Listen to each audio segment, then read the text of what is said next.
Y le doy la bienvenida, como cada semana, a nuestro colaborador, Federico Tavada. ¿Cómo estás, Braulio, Fede? ¿cómo estás? Buenas noches a ti y al auditorio. Cuéntanos, ¿qué traes esta semana? Pues mira, oye, creo que hay tres temas que podemos hablar que están muy vinculados uno del otro. El primero es el tema de la calidad del aire, que además está en discusión a nivel federal, ya lo vio usted.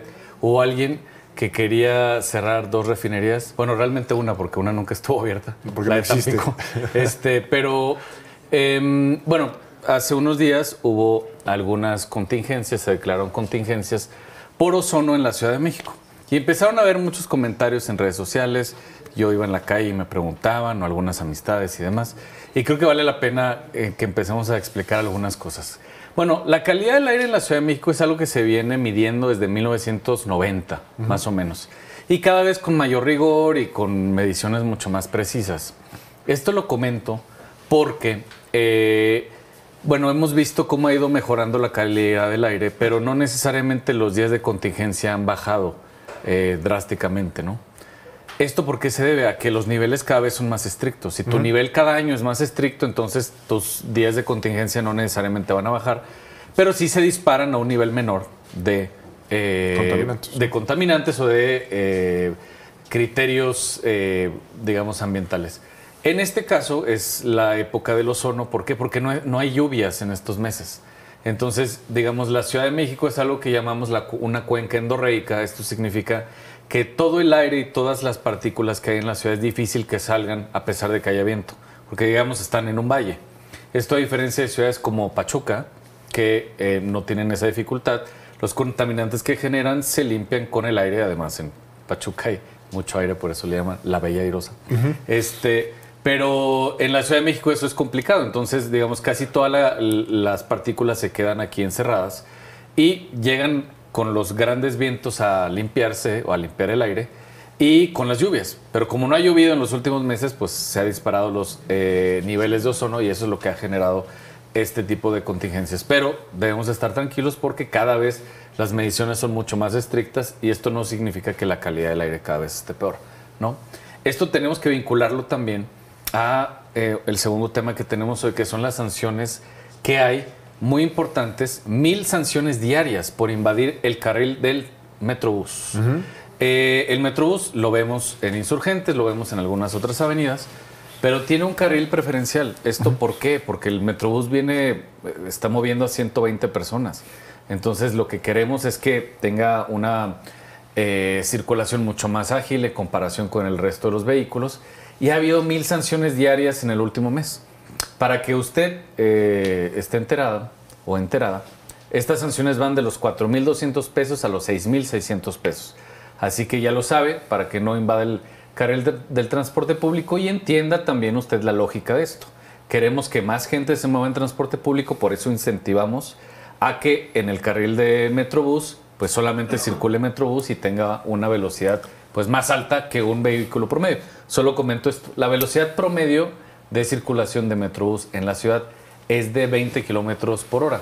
El de un auto normal es de 10 kilómetros por hora. Y dijiste 120 personas son a las que mueven promedio. Más o menos cada unidad.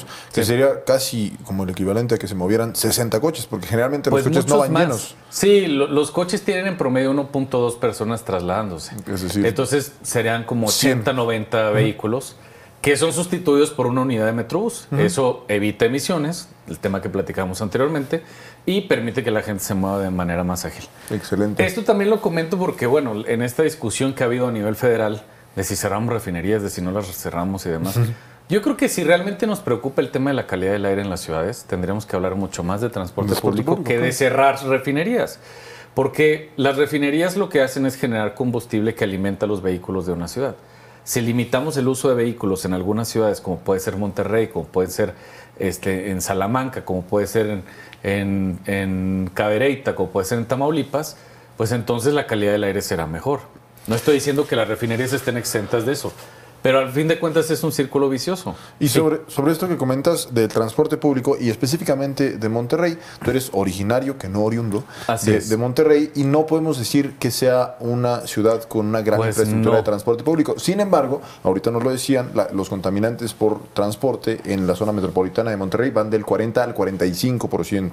Entonces, si se apostara por el transporte público, se podría reducir. Claro, Monterrey de hecho tiene un indicador muy interesante que es, en los últimos 40 años, es la única ciudad que ha perdido pasajeros del transporte público. O sea, es tan malo el transporte público que la gente ha preferido moverse. En 1980, el 60% de las personas se movían en transporte público. Actualmente es cercano al 35%. Entonces, exacto. Entonces, la gente está prefiriendo comprar un auto porque el transporte público es muy ineficiente, es malo, es contaminante y tiene rutas que no tienen sentido. Entonces, bueno, ahí hay una recomendación muy importante. Además de que en estados como Nuevo León, la medición de la calidad del aire realmente no es tan estricta como es en la Ciudad de México. No, pues ya recomendaciones para Samuel García, que seguramente está viendo este. Que nos está viendo, lo sabemos. Último tema, el tema del trolebús.